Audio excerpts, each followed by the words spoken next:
नमस्कार मित्रों। मैं आपका मित्र दीपक तनेजा आप सभी का स्वागत करता हूं आपके सबसे लोकप्रिय चैनल योग कल्चर। मित्रों, आज हम उत्तराषाढ़ा नक्षत्र जो धनु राशि में पड़ता है उसके विषय में सीखने के लिए बैठे हैं आदरणीय उत्तराखंड साहब। मैं आप सभी के सहयोग से उनका स्वागत करता हूं। नमस्कार दीदी, आपका स्वागत है। नमस्कार दीपक जी, नमस्कार। आज हम उत्तराषाढ़ा नक्षत्र के प्रथम चरण के बारे में चर्चा कर रहे हैं। ये नक्षत्र जो है 21वां नक्षत्र है और इसका एक चरण जो है धनु राशि में रहता है और बाकी तीन चरण जो है वो मकर राशि में। तो कुल मिलाकर चारों चरण इस तरह से पूरे होते हैं। लेकिन व्यक्ति के स्वभाव और उसके व्यवसाय में, उसकी मानसिक विशेषताओं में थोड़ा विभिन्नता आ जाती है, क्योंकि यहाँ पर गुरु का नक्षत्र राशि है धनु राशि और बाकी के तीन चरण जो हैं वो मकर राशि में है, जिसका स्वामी शनि। तो हम देखते हैं कि धनु राशि में 26 डिग्री 40 मिनट से लेकर 30 डिग्री तक उत्तराषाढ़ा नक्षत्र का प्रथम चरण रहता है। यहाँ पर राशि स्वामी गुरु और नक्षत्र स्वामी सूर्य है। दोनों मेल प्लैनेट्स हैं, पुरुष प्लैनेट्स हैं, इसलिए इनके स्वभाव में पुरुषत्व अधिक झलकता है। इनके नेचर में सबसे पहले तो यही आता है। अब शरीर के जिन अंगों पे इसका अधिकार है, क्योंकि ये धनु राशि है, तो इन जांघें हैं, थाइज हैं, फीमर की हड्डी है और आर्टरीज हैं। ये सारी चीजें जो हैं इस राशि के, इस नक्षत्र के अंतर्गत आती हैं। रोग किस किस प्रकार के हो सकते हैं? साइटिका सबसे पहले, क्योंकि वो आर्टरीज या नस जो है हमारे पैर में होती है। उसके बाद लकवा, किसी भी लिम्स में लकवा, पैरालिसिस, अटैक। और गले तथा सांस के रोग। गले और सांस के रोग इसलिए क्योंकि ये धनु राशि है, इसके सामने वाली राशि मिथुन है। तो यदि ये पापग्रस्त होता है इस नक्षत्र पर, पर्टिकुलर इस जगह, इस डिग्री, तो सामने वाली राशि प्रभावित होती है, जिसके कारण हमें गले और सांस के रोग होने की संभावना बनती है। इसके अतिरिक्त आंखों के रोग भी कभी कभी हो जाते हैं, सूर्य, शुक्र या चंद्रमा जैसे पापग्रस्त करें। अब आती है मानसिक विशेषताएं, कि क्योंकि यहाँ पर गुरु और सूर्य की प्रमुखता है इन दोनों ग्रहों की, तो इसके कारण इन मानसिक विशेषताएं जो हैं वो थोड़ी बहुत ही अच्छी, उच्च कोटि की देखी गई हैं। उच्च विचार, उच्च कोटि के विचार, कुलीन, प्रेरणास्पद मतलब दूसरों को प्रेरणा देने वाले, धर्म भीरु मतलब धर्म या गलत आचरण से डरने वाले, संस्कार वाले। एक चीज और होती है कि खर्चीले बहुत होते हैं ये, क्योंकि गुरु जो है वो खर्चा करवाने का कारक है, बचत नहीं करवाना चाहता है अगर उसका बस चलता है। और दूसरों के लिए ऐसा नहीं है, जबकि शनि इसके विपरीत जो है वो बचाने की प्रेरणा देता है, उसमें कंजूसी रहती है।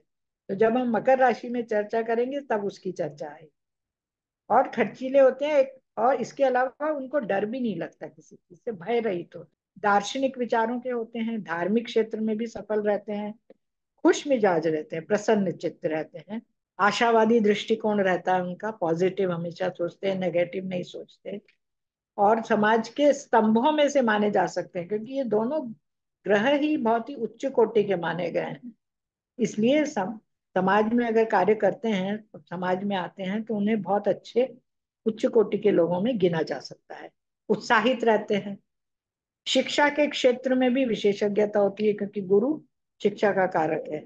उनको लॉ पढ़ने की भी हो सकती है, सलाह देने की भी, मैनेजमेंट की भी, ये सारी चीजें, या टीचिंग की भी, का भी उनको शौक रह सकता है। इसके अतिरिक्त यदि हम पशुपालन में आए, तो ऐसे लोग महावत का काम भी कर सकते हैं, यदि निम्न श्रेणी के लोग होते हैं, या पहलवानी का काम कर सकते हैं। हाथी घोड़े उनको पसंद होते हैं, उनको पालना या उनकी देखभाल करना, ये भी वो कर सकते हैं। उनके पास जो भी है वो चाहते हैं कि उनकी संपत्ति जो है वो स्थायी रूप से रहे। योद्धा, यदि कोई युद्ध का समय आ जाए तो युद्ध करने में भी वो पीछे नहीं है। ईश्वर के भक्त होते हैं और जीवन का आनंद लेने में विश्वास रखते हैं, खुश रहते हैं। हाँ, आदेश देने की उनकी आदत होती है, क्योंकि सूर्य यहाँ है, सूर्य का नक्षत्र है, इसलिए आदेशात्मक व्यवहार उनका रहता है। लेकिन सभ्य रहते हैं, सुसभ्य रहते हैं, और मित्र भी वो जो हैं वो सही मित्र बनाते हैं, महान लोग हो जाते हैं और प्रिय हो जाते हैं। अब आते हैं हम व्यवसाय। व्यवसाय जो है, एक तो ये मीडिएटर का काम बहुत अच्छा कर सकते हैं, मध्यस्थता, क्योंकि गुरु जो है लड़ाई, इधर एक दूसरे को शांत करने का काम बहुत अच्छी तरह कर सकता है, समझा बुझा कर। इसके अतिरिक्त जजेस का काम भी कर सकते हैं, लॉयर भी ये बन सकते हैं। लॉयर का भी काम वही है कि अपने पक्ष को अच्छी तरह रखना।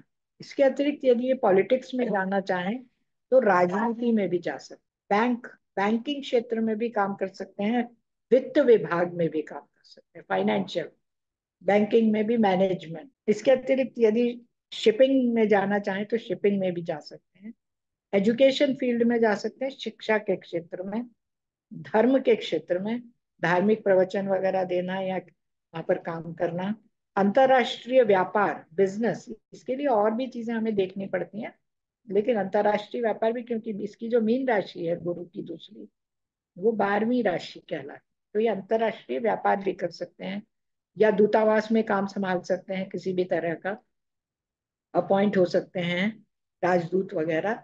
और खुला व्यापार, इनको बंधन नहीं पसंद रहता है, खुला व्यापार करने के हामी रहते हैं। इसके अतिरिक्त यदि मेडिकल में जाते हैं तो ये बहुत अच्छे फिजिशियन भी बन सकते हैं, मेडिकल लाइन, क्योंकि सूर्य तो है ही और डॉक्टरों का कारक, और गुरु जो है वो फिजिशियन जो दवा देते हैं। इसके अतिरिक्त आयुर्वेद में भी ये आयुर्वेदिक दवाओं के भी कारक रहते हैं, या आयुर्वेदिक में भी वो पंडित बन सकते हैं, या उसमें विशेषज्ञता हासिल कर सकते हैं।